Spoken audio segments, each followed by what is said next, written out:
Have you ever wondered why an ancient houses look so weird? Like this, or even this? Well, you're not alone. Today we're going to look into what I like to call real-life Minecraft, aka how ancient people literally played survival mode in real life. Just like in Minecraft, humans have always needed one thing to survive the world: a safe place to live, to eat, to sleep, to stay safe from mobs, wild animals, heat, wind, and the cold. If you don't build a shelter by the first night in Minecraft, good luck. You might end up like this guy. But real-life ancient builders weren't just placing blocks randomly. They were solving bigger problems. Over time, as they leveled up and gathered more resources, they figured out how to build smarter, not just bigger. And in this video, I'm going to take you through 3 ancient civilizations: Egypt, Greece, and Rome, and show you 5 survival strategies they used to design houses that actually worked. First up, the original survivalists, the ancient Egyptians. These guys lived in the burning deserts of North Africa for thousands of years, with scorching days and chilly nights, but they had solutions we can definitely steal from in Minecraft. Firstly, mudbrick walls. These walls weren't for looks, they were natural insulation. They didn't have much in terms of materials around in lots of Egypt, but they had a lot of mud and a lot of river mud. Mud brick houses absorbed heat slowly, keeping homes cool by day and warm by night. In Minecraft we can use things like sandstone and concrete for thick walls and desert builds. Flat roofs. Why waste the roof? Ancient Egyptians slept on top of their homes during hot nights. We can build flat roofs in Minecraft to farm, camp, or even just chill at sunset. Like the ancient Egyptians, it can be a bonus room on top of our house. Small high windows acted like ancient air vents. High enough for privacy, small enough to block sandstorms and to keep out heat. Sand and the hot weather was a massive problem in ancient Egypt, and sand could enter through anywhere, so small windows kept out lots of heat, got in a little bit of light, but also kept out the sand. We can place windows high up with glass panes or trapdoors or fences to let in a little bit of light without letting mobs or the heat get in. The Egyptians also built open-air courtyards in the middle of many of homes for shade and air circulation. This meant that they had a cool area in the middle of their house, or in the middle of a block of houses, that could distribute cool air between different houses. A good idea that we can take is we can drop a little fountain or a little garden or a little terrace in the middle of our base, because it can be peaceful, pretty, but also functional as a little sheltered cool area. And lastly, the Egyptians oriented their houses for the sun and the wind, and they positioned their homes to catch cool breezes and avoid direct sunlight. Just like when you place beds or crops or entrances knowing your sun path and wind direction. These things can be very useful in survival and make survival way easier in Minecraft. Next, we're going to have a look at ancient Greece. Think olives, columns, and pretty clever houses as well. These homes weren't just pretty, but they were pretty climate smart as well. Many ancient Greek homes had central courtyards, or an atrium. These were protected from the wind, it gave light and air to every room, but it also distributed cool air throughout the building. What we can do in Minecraft is we can probably build our base around a small open courtyard, add some torches, plants, or even a mini pool, and that could basically be like an imaginary space to distribute cool air. Secondly, lots of ancient Greek houses, particularly the ones in the Cyclades, on the islands like Naxos, Mykonos, and Santorini, had houses that were painted with white paint or whitewashed walls with alabaster or different white materials. Now, the advantage of having a white coloured wall in your house means that the sun bounces off that white wall, and it means that the house isn't going to get as hot. Now, in many of the ancient Greek islands, some of the hottest parts of ancient Greece had a big amount of these types of houses with whitewashed walls. In Minecraft, you can use things like quartz, white concrete, or wool to reflect light and make desert builds stay cool in more ways than one.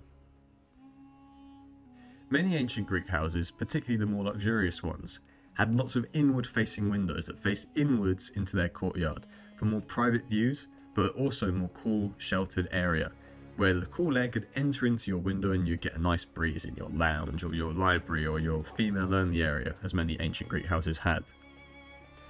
The thing that we can do in Minecraft is we can use windows to look into a safe zone or a sheltered zone in your base that shelters from the outside world and is great for avoiding creepers, both the real life ones and in Minecraft, that is.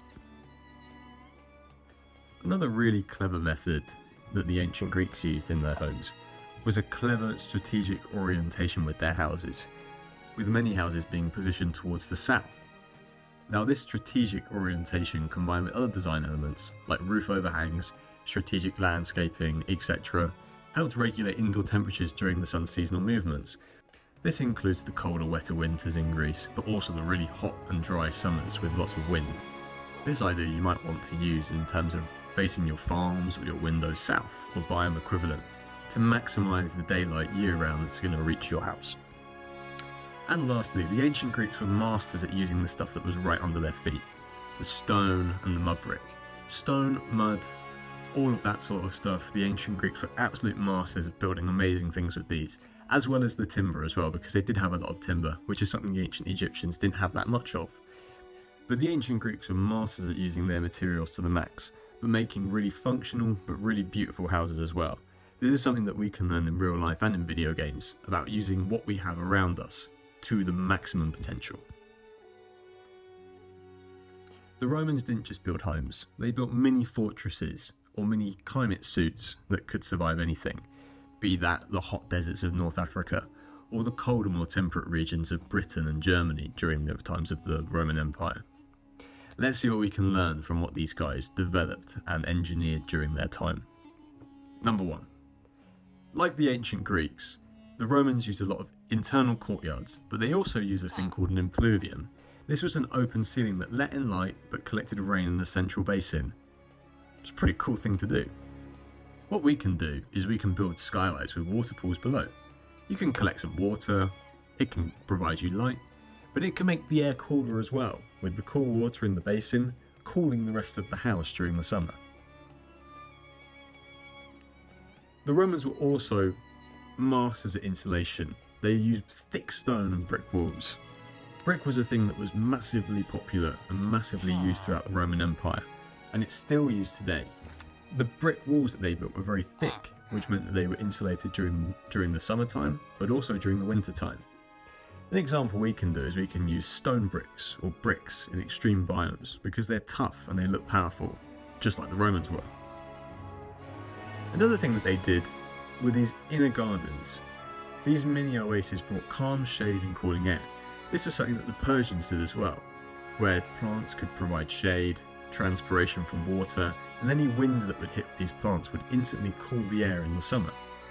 This is a great idea that we can use that looks really pretty but is also really functional as well.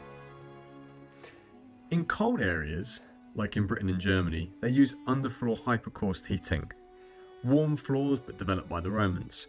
We've seen this system more recently in our small bathhouse tutorial, with the underground basement that has the small pillars with the fireplace that is going to provide all the hot air under the floor and keep the house nice and warm. And lastly, like the Greeks, the Romans were brilliant at orientating buildings, but they were also really brilliant at urban planning that was inspired by the Greeks as well. Romans didn't just build randomly all over the place like some other cultures that were around at the time. They laid streets and homes to maximise sunlight and airflow that would flow between buildings so they could stay cool, but they would also have lots of air so they didn't smell so much, which was a big problem back in the day. You can think about how your base faces the sun and keep walking past wide and breezy so you get a good path of air that's coming through to make sure it doesn't smell too bad. Good planning always will equal good survival in the end.